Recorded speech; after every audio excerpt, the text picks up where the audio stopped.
Continuamos en Paneo Semanal por esta Sol 106.5 FM. También en YouTube, nuestro canal Paneo Semanal y el canal de Sol 106.5. Así como en nuestras redes sociales, Instagram, Facebook y Twitter. Paneo Semanal. Eliseo, estamos hablando fuera del aire y volviendo a las medidas que trata de imponer el gobierno sobre los aranceles. Primero que no he visto ningún sector a favor, salvo el gobierno, salvo los funcionarios del gobierno. No, y los que están haciendo silencio también. Y los que están haciendo silencio... Sí, eso están a favor. No están pronunciándose a favor. Incluso ha sido motivo de críticas la forma en que se...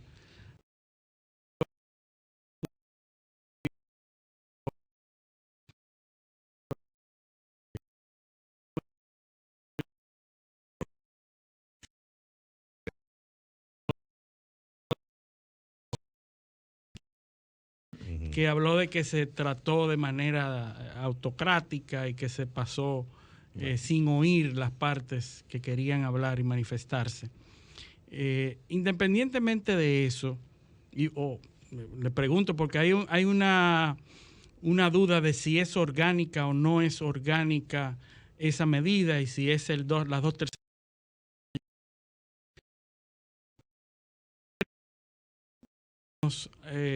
que nos expliquen si es así, si es orgánica o no es orgánica. Y luego a Caterina, si esto no logra los resultados que el gobierno quiere que logre, ¿cuáles serían las medidas que sí pudieran lograr ese mismo efecto? Es decir, si no es eso, ¿qué es lo que debieron hacer? ¿Qué es lo que el gobierno debió hacer? ¿Verdad? Bueno, te contesto la que hiciste primero. El tema de si es orgánico o no. Mira, es muy sencillo. Esto se trata de una modificación a una legislación. El criterio que hay en el Tribunal Constitucional es que las leyes orgánicas son las leyes marco. O sea, cuando se aprueba la primera vez una legislación. Las modificaciones posteriores no son leyes orgánicas. Y esto se trata de presupuesto, entonces. No, la ley de presupuesto es orgánica. No. Esto no es un tema de presupuesto. Esto es una ley de modificación del arancel, que sí es una ley orgánica. Es orgánico. ¿Entiendes? Entonces, ese criterio se puede compartir o no, eso es discutible, como todo en derecho. A mí me parece que debería ser orgánica también, atendiendo ese criterio. Ahora ya el Tribunal Constitucional se ha pronunciado. Y a menos que, ¿cuál es la ventaja? Bueno, que eso puede volver al Tribunal Constitucional y se puede cambiar, puede haber un cambio. Dice el artículo 112 de la Constitución de la República que las leyes orgánicas son las siguientes. La que por su naturaleza regulan los derechos fundamentales. La estructura y organización de los poderes públicos, la función pública, el régimen electoral, el régimen económico y financiero, el presupuesto, la planificación, inversión pública, la organización territorial, los procedimientos constitucionales, la seguridad y defensa en la materia expresamente referida por la Constitución y otra de igual naturaleza. Para su aprobación, modificación, requerirán el voto favorable de las 2/3 partes de los presentes en ambas cámaras. Esta ley no cae en ninguno de esos elementos. Dice porque no me diga, porque está bien, eso se queda abierto. Claro, bien, pero sí. Ok, en mi opinión no es orgánico. No, pero por eso. Independientemente de lo que digan los diputados. Eso es verdad. Mi opinión no es orgánica porque es una modificación del arancel para de manera transitoria establecer tasa cero para 67 de su partida arancelaria. Y además de eso, el Tribunal Constitucional ha dicho que no es orgánico. Si eso impacta la recaudación del gobierno, que vimos que no le impacta prácticamente en nada, y el gobierno tiene que modificar el presupuesto, pues entonces viene e introduce lo que se llama antes se llamaba complementaria, ahora le pusieron otro nombre. Presupuesto, no recuerdo, pero le cambiaron el complementario, porque acuérdate que este gobierno tiene el afán siempre de cambiar las etiquetas. Rebranding. El rebranding. Ya no se llama República Digital, ahora se llama Agenda Digital. Ya el CIRD tiene otro nombre, se llama Pro Dominicana. Antes era Solidaridad, ahora es Supérate. Antes era Solidaridad, Supérate, pero al final es el mismo programa, o sea, con un nombre distinto. Entonces, en mi opinión, no entra dentro de la categoría que establece el artículo 112 de la Constitución de la República. Es una ley que se aprueba por mayoría simple. Ahora, parece que el informe de la Comisión de Hacienda de la Cámara de Diputados, es lo que dice el diputado José Horacio Rodríguez, decía, erróneamente en mi opinión, que requiere una mayoría calificada. De todas maneras, se aprobó en primera lectura, con el voto favorable de 99 diputados. Se sometió a votación una primera vez, no alcanzó, obtuvo solamente 92 diputados a favor y no alcanzó buscaron más. La mayoría, exactamente. Sí. Entonces... Llamaron gente para que fuera. Y fueron. Sí, exacto. Llegó 99. De todas maneras, vamos a ver lo que pasa en segunda lectura, si finalmente se aprueba, y vamos a ver lo que pasa cuando llegue al Senado de la República. Lo que sí te puedo asegurar es que nosotros no vamos a apoyar, en el caso nuestro, en el caso mío, que soy senador de la provincia de Barahona, no vamos a apoyar este proyecto porque entendemos que no da los frutos. Hace más mal que bien. Expone a la producción nacional a una competencia de países como Brasil, China, Argentina, Turquía, Sí, exactamente. Que son escalas de producción y que tienen otras condiciones, y que tienen subsidios, son economías mucho más desarrolladas que las nuestras, y no va a generar el efecto de disminución de los precios en la economía dominicana y no va a impactar favorablemente a los consumidores, que es finalmente el argumento que justificaría eventualmente, bueno, sí, van a bajar los precios un 30% de esos productos. Bueno, no es verdad. Es más, el gobierno va a tener que, cuando daba Catrina la cifra que, bueno, dio el propio director de Punto Interno, que yo no sé por qué habla de eso, si eso es un tema del director de aduana, de aranceles. Él no cobra aranceles, él cobra impuestos internos. Aranceles son impuestos a la exportación, a la importación, perdón. Si son 200 millones, entonces el impacto va a ser muy mínimo. Y habrá que pedirle a los comerciantes que lo transfiera, porque son capaces de metérselo en los bolsillos. Exactamente, el margen de ganancia. ¿Quién va a fiscalizar eso? Claro. No debieron enfocarse en eso.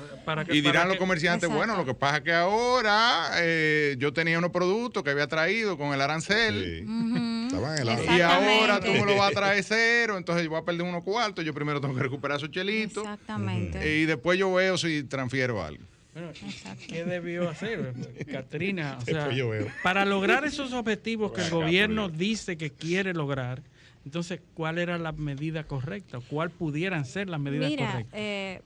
ahorita estábamos hablando sobre algunas alternativas de opciones. Yo voy a poner un ejemplo de lo que hizo Colombia, que es parte de la región, ¿verdad? Colombia creó un fondo para sus insumos agropecuarios, donde le va a dar a los productores un apoyo directo en la adquisición de insumos, que era lo que estaba hablando José. Y eso es una medida que puede contribuir efectivamente a la producción, a la cosecha, a la siembra de ese sector agrícola. También dar capital semilla a los productores es algo que tradicionalmente ha tenido muy buena acogida por parte de las políticas adoptadas por el Ministerio de Agricultura. Y que Otro- trascienden más de los 6 Y que meses. trasciende también. Otro punto es el financiamiento. Aquí estamos viendo tasas de 8. Es verdad que en el gobierno pasado se redujo bastante, pero políticas de tasa cero. E incentivar también la producción de materias primas. Bueno, pero eso lleva su tiempo. Vamos a sembrar maíz, vamos a sembrar sorgo, exactamente. vamos a sembrar soya. Ese pudiera ser una alternativa de mediano Sí, y largo llena plazo. su tiempo, claro. Exacto, para no depender, o sea, de esas alzas. O para disminuir la dependencia, ¿no? Exactamente. Ese pudiera ser una alternativa de reenfocar la producción en el país en ese sentido. Entonces, hay muchísimas cosas que se pueden hacer, que no solamente para el sector agrícola, porque también este proyecto de ley abarca sectores del agroindustrial y del industrial. Entonces, La margarina, ¿verdad? exactamente, estamos hablando de la harina, leche. también, o sea, de productos enlatados, donde en el Cibao hay empresas importantes que fabrican guandules, los guandules, el maíz dulce enlatado, Sí. los frijoles enlatados que están contenidos en esa propuesta. Bueno, en Asua se siembra mucho maíz de eso, Sí, de Linda y de Barceló. Exactamente, exactamente. Entonces vemos Y cómo, Goya, que compra cómo mucho esto guandul. afecta, o sea, de una manera directa al sector industrial, pero también al sector agropecuario. Agroempresarial. Exactamente. Entonces, yo veo, viendo los escenarios, la perspectiva internacionales, donde aparentemente el ciclo inflacionario se va a extender, o sea, no se sabe hasta dónde. Otra de las cosas que hacen que sea discutible esta solución es el carácter de 6 meses. ¿De dónde salió eso? ¿Por qué O sea, 6? ¿por qué solo 6 meses? No sé de dónde parte o- esa evaluación, sí, porque ¿quién? para tú determinar ¿Qué el evaluación? tiempo, Yo no he evaluado debe de nada. haber un análisis Por del supuesto, porqué lo- de los productos, de por qué el tiempo y el impacto que eso va a causar en la economía nacional. Sin hablar con nadie. O sea, Entonces, habría que ver el porqué de los 6 meses, cuál fue el análisis económico no, y que se hizo. ¿a quién le para preguntaron? eso. De los sectores afectados, ¿a cuál le preguntaron? Evidentemente a nadie. Aparentemente a nadie. Pero fíjate El gobierno que hace se muchos tomó. gabinetes. ¿Por qué no Sí. hace un gabinete para eso? Claro, Pero un fíjate que gabinete no se IKEA incluyó. tiene. Sí. No se incluyó ahí el arroz, que es un sector Claro. sensible. Se incluyeron los frijoles y el ajo, pero el arroz no. Y vemos los productores de arroz que están con el grito al cielo con el tema de la liberalización del DERECAFTA. Y eso es algo que realmente ellos han reclamado desde hace mucho tiempo, que ese es otro tema de cómo se puede suspender esa desgravación. Entonces, hay Bueno, muchas aristas. A mí me parece que ¿Cómo se fueron- puede suspender esa desgravación? Ya, ahora yo te pregunto a ti, que eres la experta en comercio exterior. Nada más Bueno, que Estados Unidos quiera. Exactamente. ¿Y por qué o va a sea, querer? la única manera es una renegociación del tratado, o Ajá. sea, con el consenso de todas las partes. Pero- Entiéndase los Estados pero- Unidos y los y Centroamérica. centroamericanos. Pero ¿cómo tú vas Sí. a renegociar cuando tú le estás dando la misma ventaja? Pero ¿y de qué ¿Dónde está la renegociación? Pero por Oye, eso- cuando no, tú no, está negocias bien, con pero- un país como Estados Unidos es cuando él quiera. Pero vamos a suponer, yo si yo No fuera, suponga nada, si eso yo es fuera a los así. Estados Unidos, A la usted gente dijera, que- ¿por qué voy a negociar contigo si tú la misma ventaja que tengo yo, No, tú se la estás dando a todo el mundo? Que eso no funciona así, hermano. Yo sé que no funciona así. Los Lo Estados que yo te Unidos, estoy diciendo es, los si Estados funcionara Unidos, así. Tiene un cuando tú poder haces un acuerdo con dominante. Estados Unidos, si él quiere y entiende que hay un problema Ujú, o le da la gana de perdonarte la vida, ujú. entonces te llama y te dice, sí, vamos a renegociar esto, el Te arroz, condena a vamos a muerte, te darle- perdona la vida. Vamos a darle 10 años más de protección, 15 años más, 20, el cuánto que tú Exacto. necesitas, lo que sea. Pero si él entiende que su interés va a ser afectado por esa renegociación, olvídate que no va a haber Eso se renegociación. Exactamente. se puede Claro. negociar bilateralmente. Y No. hay una empresa que No, llama, eso no hay se una va empresa que más. se llama Riceland. Multilateral. Hay una empresa que se llama Riceland, que es una de que es la empresa más grande de comercialización y producción de arroz, porque produce en muchos países del mundo. Una empresa norteamericana que lo que está esperando es que eso se libere y se paga. En el 2025. Sí. Que está allí a la entraría en vuelta de la cero. esquina. Ujú. Entonces, también vemos esos desafíos con los cuales ¿Cuáles cuenta son el los sector. productos agrícolas que estarían ya entrando En libre cero. de cuota en cero? Está el arroz. En el 2025, que En es el la 25. última degravación, ¿verdad? Ujú. O la Ya en liberalización. el 25 ya Se liberaliza todo. O sea, el 1 de enero del 2025, cero. ¿Cuáles son? Estamos hablando del arroz, de la leche y de los muslos de pollo. Entonces tenemos que el arroz y los muslos de pollo pagan un 35% y la leche está pagando hoy día un 16.8%. Bueno, a incentivar el consumo de pechuga para que la gente Entonces, siga entonces consumiendo el producto vamos nacional. a tener la competencia de Estados Unidos y también se la queremos abrir actualmente la de Brasil. Sí. O sea, Sí, que eso es Abriendo lo que yo decía. otro frente. Eso es lo que yo decía. Pues, porque todo esto Y esos mulos de pollo americanos no son como los de aquí, ¿no? Que son unos mulitos. pollo gringo. Un pollo gringo con unos mulos así. Pollo gringo. O sea, literalmente. Es así. Qué barbaridad. Y nosotros, Y el sector productivo nacional, ¿cómo se está preparando para eso? Porque eso está... No, el sector agrícola lo que ha estado pidiendo es la renegociación del acuerdo. Exactamente. Óyeme, es que el sector solamente se puede preparar mediante la formulación de políticas públicas que estén dirigidas a su apoyo. No, o sea, no haciendo lo contrario, como estamos ahora. Exactamente. Tú ves que esos países desarrollados, como hablamos anteriormente, le dan grandes subsidios a sus sectores para que puedan ser competitivos en mercados internacionales. Entonces, aquí nosotros lo que tenemos es que enfocarnos en fortalecer nuestra economía, entiéndase esos sectores que son sensibles y también a las industrias dominicanas. Pero suponte que tú no des subsidios, bien, pero entonces no le abra a una competencia antes de tiempo, ni de una forma descontrolada como se pretende hacer, solamente controlado por variables Yo creo que no una cosa temporal. No necesariamente, tú sabes, está relacionada con la otra, porque esto es una medida de 6 meses. Sí va a generar un daño, no va a generar el efecto, es innecesaria, es estéril desde el punto de vista del consumidor. También los mercados para hacer los ajustes toman tiempo. Exacto. 6 meses no es suficiente para transferir una disminución. Exacto. Por lo que te hablaba. Tú tienes un inventario que lo compraste a un precio y para sustituir ese inventario por otro, aunque sea más barato, entonces tú tienes que compensar la pérdida que te va a generar el ingreso al mercado del producto más barato. Entonces los comerciantes, hasta que no compensan eso, no transfieren la rebaja. No, igual va a pasar cuando se desmonte. Para cubrir el costo de reposición, tú vas a vender caro lo que te quede en almacén. Claro, o sea, claro. Y cuando lo mismo. Tú, vuelvo y reitero, ves la cifra de impuestos, te das cuenta de que nada, 200 millones. Exacto. ¿Era mensual o durante los 6 meses? Él no precisó bueno, en su declaración, pero... Si es por los 6 meses, pues mucho menos. Pero ¿cómo ayudarlo? Decir que es mensual. Como quiera. Como quiera. Para que tenga un efecto en el mercado en términos de disminución de los precios. Sí puede generar un negocio para ciertos importadores, que son los que van a traer esos bienes. Que están calladitos. Que ya probablemente tienen el negocio. O ya lo tienen. Son 6 meses. Eso está de llamada, está eso. Pero son 6 meses a partir de cuándo. ¿Tienen los votos en el Senado? A partir de que se promulgue la ley. ¿Tienen los votos en el Senado para aprobarla? Bueno, mayoría sí, claro, porque mayoría sí. El PRM controla 19. Entonces, estamos hablando senadores. De un mes, dentro de un mes, probablemente, que pase a... la Cámara de 2 lecturas. Hasta menos, porque y en el Senado es más rápido, porque ahí es lo que viene del gobierno se le da prioridad. Recuerda la vacuna, eso fue express. Sí, ¿entiendes? O sea, que eso depende del interés que tenga el gobierno en aprobar una ley.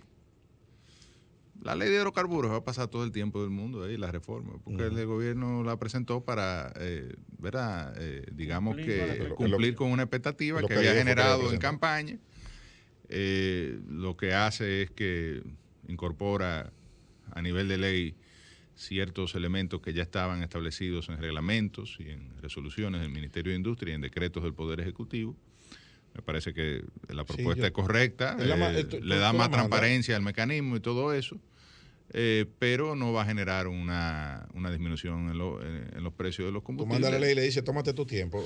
Lo que genera una disminución es, por ejemplo, el efecto que ha tenido los temores de que la pandemia, de que el COVID se reactive en China, ya está reactivado en varias ciudades. Entonces eso produce una disminución de los precios internacionales del petróleo, porque el mercado entiende que va a haber menor consumo, y cuando China consume menos, el mundo entero consume menos. Así es.